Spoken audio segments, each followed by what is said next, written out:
In every neighborhood on every street in North America, there is that one person who just doesn't fit in with the rest. Sometimes they are an elusive recluse that rarely ventures much further than the mailbox. Sometimes they are a grumpy senior citizen who seems to hate all things fun. On my street, that person is Mr. Thomas. He is an elderly man who is always found either in his home or sitting on his back porch. He detests people even stepping a foot on his property, and has been known to threaten civil action against those antagonizing him. If you ever had the police show up on a noise complaint, you can bet Mr. Thomas made that call. If your ball or frisbee went over his fence, then you might as well kiss it goodbye because you were never going to get it back. This caused all the children of our street to fear and despise him. He was the grumpy boogeyman of Wilson Street. It is sad really, because us older children remember a time when none of that was the case. When I was a boy, Mr. Thomas was the sweet old man from down the street. Whenever you walked by, he was always on the front porch with a smile on his face, ready with a friendly wave and a pleasant hello. Mrs. Thomas would always have treats on hand, and nothing could beat her homemade gingerbread cookies. When it came to Halloween and Christmas, no one went more all out than the Thomas house. They were the shining jewels of the neighborhood and beloved by all. That was until 6 years ago, when everything changed. It was a pleasant 4th of July evening and everyone was coming back from the fireworks. We could hear a series of loud cries coming from the Thomas house. My parents and I rushed over to find Mr. Thomas sitting on his back porch with his face covered in tears.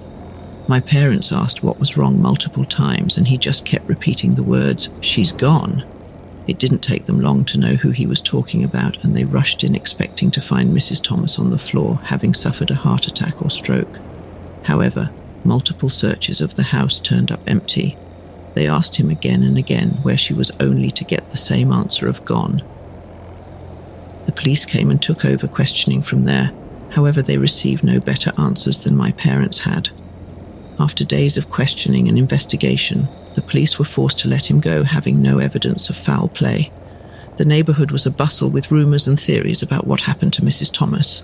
The most rational one was that their marriage had been struggling for years until finally she snapped and abandoned him. The other theory that became popular among the children was that he had murdered his wife and buried her body in the woods behind their house. I didn't know what theory to believe. All I cared about was that the pleasant couple from down the street was truly gone forever. My parents said it was just grieving, but Mr. Thomas was never the same after that night. He became a hermit overnight, not wanting to be seen by the public.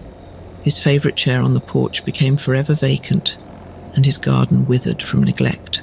When October came, you would not find so much as a rubber bat as a decoration on his door. The Thomas Christmas party that was once treasured tradition was now little more than a memory. It would seem that Mr. Thomas's love of holidays had vanished with his wife. However, the holiday he hated the most was, of course, the 4th of July. If he even heard so much as a firecracker, he would send a call to the police station. For several years, he sent out a petition to ban all fireworks displays in town. Those petitions never saw more than his solitary signature lining its pages. Eventually, he just stopped trying altogether. That was when the wind chimes started. Overnight, he seemed to become an avid collector of every wind chime on the market. At first, it seemed promising that perhaps picking up a hobby was the old Mr. Thomas coming back. This was, however, not the case, as his smile never returned.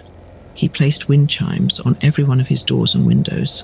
Some people thought this was his way of getting revenge for the fireworks, as when the wind blew, even a big banger seemed quiet compared to the clangs coming from his home.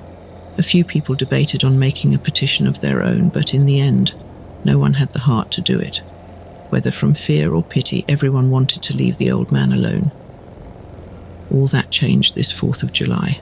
My parents found a movie in my room with X's as the rating instead of PG-13, and as such, I was forbidden to attend the fireworks display. I sat in my room blankly staring at the television when the strangest thought went through my brain. This must be how Mr. Thomas feels all the time. I grew sad remembering the man who once was. Today would be the hardest and loneliest day of the year for the old man. I could just picture him sitting all alone in his empty living room, and I felt a great sense of pity for him. Then an idea that would make my younger peers faint entered my mind. I wanted to go and try to comfort him. My parents barred me from attending the show, but that didn't mean I had to remain in the house. I simply shrugged, then made up my mind to go and at least try to visit him. I considered leaving then and there, but that was when I spotted the door. Laying on the hardwood floor was the door leading to the basement. It had been ripped clean off its hinges from the outside. I went over and tried to lift it, only to discover that this door was made out of solid steel. This was the type of entryway that you might find in a bomb shelter.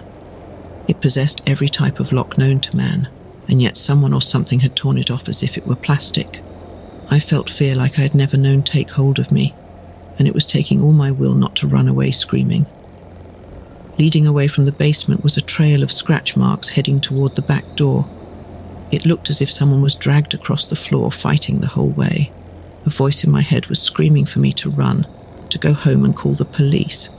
But what if Mr. Thomas needed help now? I couldn't abandon this old man when it seemed like his life was in danger. Against all logic, I followed the trail of scratches leading to the back porch. The backyard showed even more signs of a struggle. The balcony rods were missing chunks of wood, as if someone had grabbed on with all of their might. In the lawn, several patches of grass were pulled out by the root. I could see a clear imprint of a body being dragged right into the woods, and it looked very fresh. My fear screamed at me, but I could not let it control me now, so I ran straight into the field of trees. I stepped quickly and carefully through the foliage of the forest. I did not know who was taking Mr. Thomas, but I knew that I could not let them hear me no matter what. The forest seemed far too quiet for a calm summer night. There were no creatures scurrying around, no owl looking for prey. They had all been smart enough to hide from the forest's invaders. The moon shone overhead, sending long shadows through the trees. I could feel my childhood fear of those shadows creeping up like a spider, and I began to shake.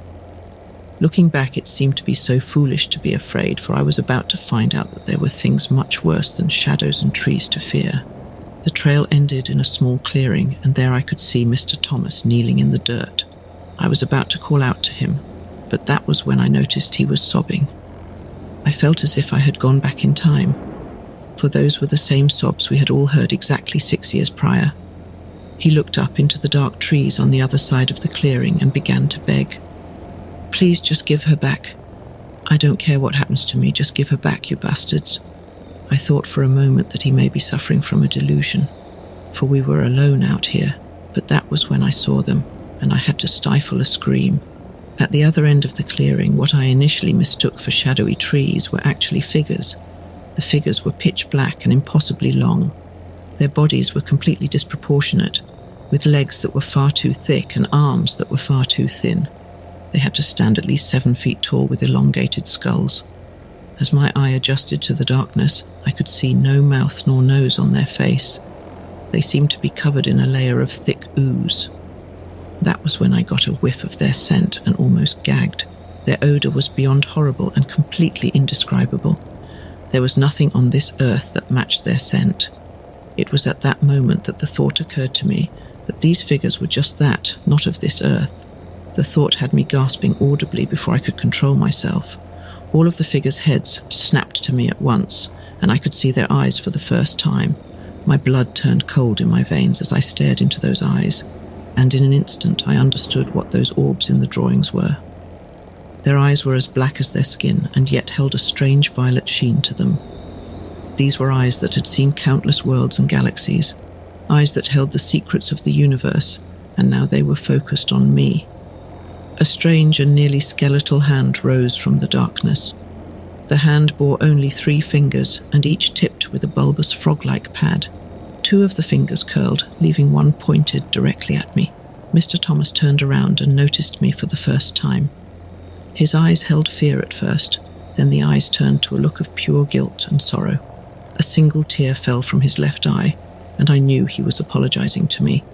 As if summoned by some invisible force, Mr. Thomas was pulled into the forest so quickly, a scream didn't even have time to rise from his throat. The black figures seemed to dissolve into shadows as if they never were. For a second all was quiet, then came a mighty force of wind. The blast sent every chime on the house shrieking into a crescendo of deafening music. I was forced to cover my ears to try and muffle the sound, in vain. I looked up just in time to see a spiral of blinding colour shooting into the sky. In what could only be the result of careful planning, the colour spiral reached its peak height just as the town's fireworks began blasting into night. The anomaly was lost in a sea of colours, and when all was finished, nothing remained in the sky but a mass of smoke. I don't know how long I stood there simply staring at the night sky. Eventually, my natural instincts kicked in, and I slowly made my way home so my parents wouldn't know I had left. I told them nothing when they came home. I debated on telling the authorities about what I saw, but would they believe such an impossible tale from a boy of barely 13? I thought not, no more than they would believe an old man whose wife had just disappeared. I simply kept my mouth shut and let nature take its course. It took the authorities 8 days to discover that Mr. Thomas was gone, and even then it was only because the mailman noticed that his box hadn't been emptied. The police were as clueless about his disappearance as they were about his wife. In the end, most people believed that he left town and committed suicide. Mr. Thomas, the so-called boogeyman of Wilson Street, was gone. He leaves behind no family and no next of kin.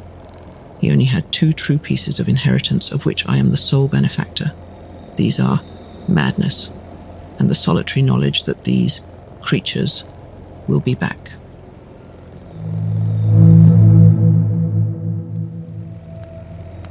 Do you have scary stories you'd like to hear told?